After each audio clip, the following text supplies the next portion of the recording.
ఈరోజు మనం lawyer dress code గురించి ఆసక్తికరమైన విషయాలు తెలుసుకుందాం.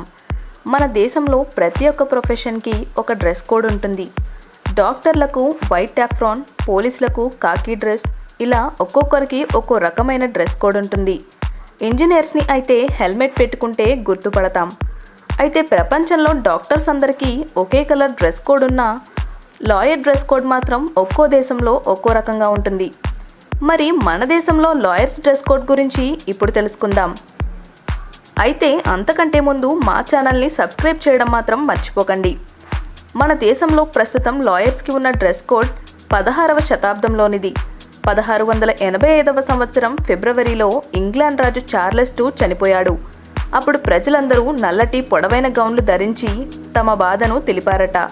అప్పట్లో న్యాయవాదులు, న్యాయమూర్తులు మరియు పట్టా తీసుకునే వాళ్ళు నల్ల గౌను ధరించేవారు. బ్రిటిష్ వారిపై మన భారతీయ సంస్కృతి ప్రభావం చాలానే ఉంది. అందులో భాగంగానే లాయర్ల డ్రెస్ కోడ్ మార్చడంలో కూడా మనం శాంతికి, మంచితనానికి గుర్తుగా భావించే తెలుపు రంగును న్యాయమూర్తుల వస్త్రాధారణలో భాగంగా చేయాలని బ్రిటిష్ వారు భావించారు. లాయర్ల దగ్గరకు వచ్చే సామాన్య ప్రజలు వారి నుండి ఆశించే న్యాయానికి, మంచితనానికి గుర్తుగా నలుపు రంగు షర్ట్తో పాటు తెలుపు రంగు షర్ట్ కూడా ధరించాలని 1691లో చట్టం చేశారు. అయితే మన దేశంలో లాయర్ల డ్రెస్ కోడ్లో నల్ల కోటు, తెల్ల చొక్కాతో పాటు మెడ చుట్టూ ఉండే తెల్లని పట్టీ ఖచ్చితంగా ఉంటుంది.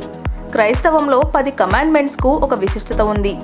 వాటిలో మనిషి ఎలా నడుచుకోవాలని, దేవుడు రూపొందించిన చట్టాలు మనిషికి శిలాశాసనం లాంటివి. వాటికి ప్రతీకగా ఈ తెల్ల పట్టీ వాడుతున్నారు.